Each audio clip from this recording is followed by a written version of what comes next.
There's a quiet confusion many men are carrying right now, not about money, not about dating, not even about success, about identity.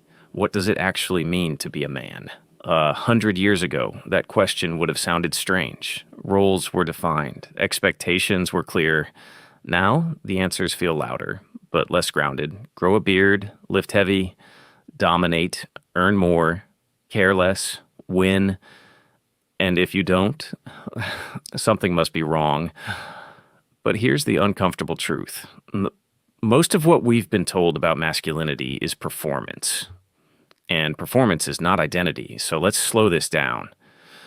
Because being a man is much simpler than most people make it, and much harder.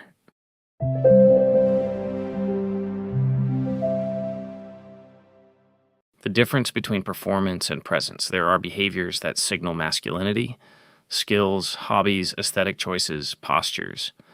None of them are inherently wrong, but they are external. They are costumes. They are props. You can learn them, practice them, execute them well, and still feel hollow inside, because masculinity is not what you perform, it's what you stand for.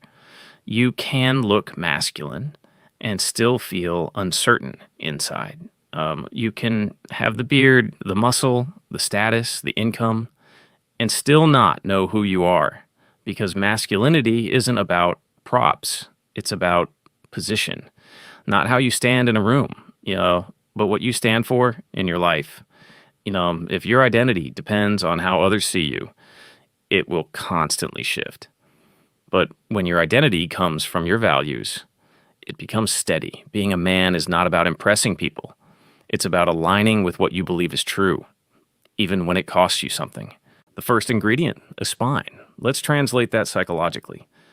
Having a spine means this: you know what you believe, not what your parents told you, not what social media rewarded, not what your friends think is impressive, what you believe. And most men don't slow down long enough to answer that, because answering it requires self-examination. It requires not questioning inherited beliefs. It requires discarding parts of your identity. It requires being wrong sometimes. That's uncomfortable. So many men adopt a prepackaged version of masculinity instead. It's easier, but easier isn't stronger. A spine means you can say, this is who I am. This is what I value. This is what I won't tolerate, without aggression, without apology, just clarity. But here's something important. The moment you stand up for something, you create contrast. You cannot stand in the light without casting a shadow. When you say, this is what I believe, someone will disagree.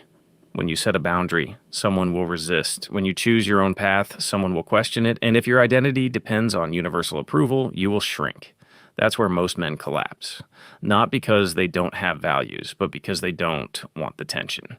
The moment you decide who you are, you risk being disliked. That's the cost. If you need everyone to approve of you, you will never stand fully upright. You'll adjust, soften, laugh when you don't want to, stay quiet when something feels wrong. And slowly, you'll disappear. A spine means you accept that not everyone will agree with you, and you're okay with that. Respect does not come from pleasing everyone. It comes from consistency. When a man knows where he stands, others may disagree, but they know he is solid. The second ingredient, courage. Knowing your values is one thing. Living them is another. This is where courage enters. Courage is not loud. It's not chest beating. It's not reckless. Courage is risk tolerance, risking, disapproval, conflict, loss, rejection in service of your truth. That's where many men hide, because it's easier to blend in than to stand out. Easier to agree than to assert. Easier to tolerate than to confront. Easier to shrink than to be rejected. But shrinking has consequences. You might avoid conflict, but you also avoid yourself. And over time, that creates resentment. A micro story, the man who blended in. Let me tell you about Daniel. Daniel was agreeable, reliable, liked by everyone, but inside he felt invisible. At work, he didn't push back. In relationships, he avoided hard conversations. With friends, he laughed at jokes he didn't find funny. He thought this made him easygoing. But what it really made him was unanchored. When we explored his fear, it was simple. If I assert myself, I might lose people. So he kept himself small. Eventually, the cost was clear. He didn't lose people. He lost respect, including his own. When Daniel began stating his boundaries calmly, some people pulled away. Others leaned in, but for the first time, he felt solid. That's the shift. If you know who you are but never say it out loud, you will live in hiding. Hiding from your friends, hiding from your partner, hiding from yourself. Courage is not aggression. It's alignment. It's saying, this is what works for me. This doesn't.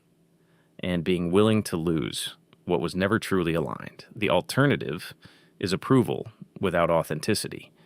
And that always costs more in the long run. Why performance is so tempting? Performance feels safer. You can grow muscle, earn status, adopt confident posture.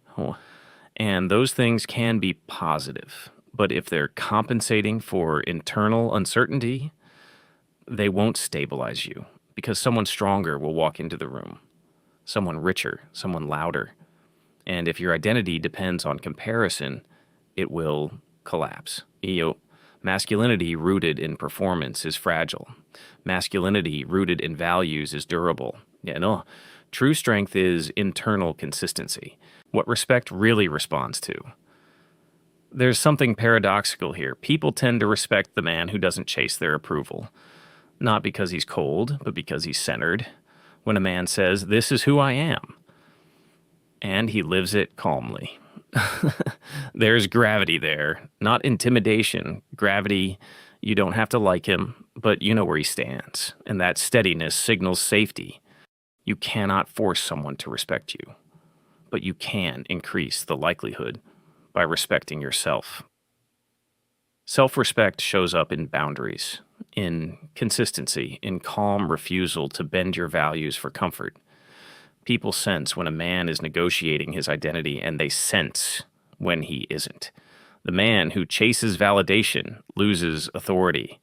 The man who lives aligned gains it, not through dominance, through clarity. This isn't about toughness. Let's be clear. This isn't about suppressing emotion.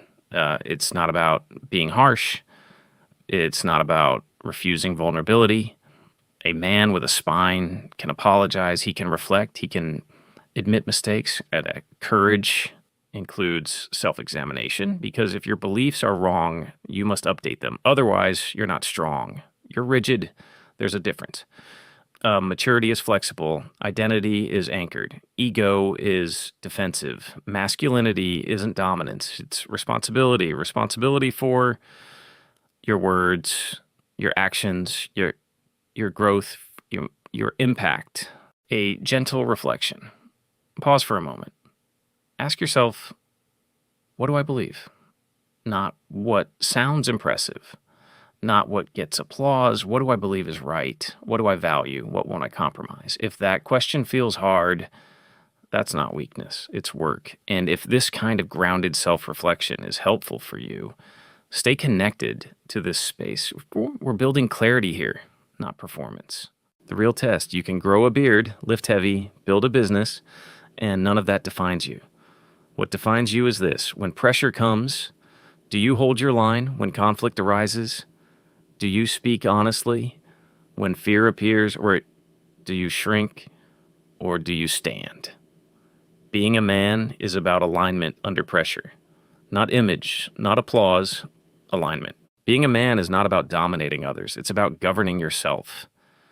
Can you stay steady when criticized? Can you hold boundaries without rage? Can you say no without guilt?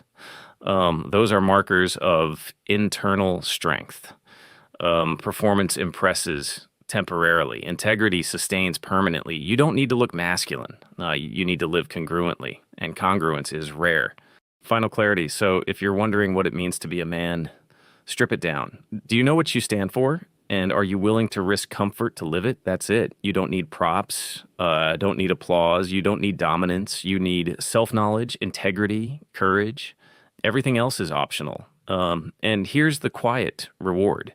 When you live aligned, you stop chasing validation. When you stop chasing validation, you become grounded.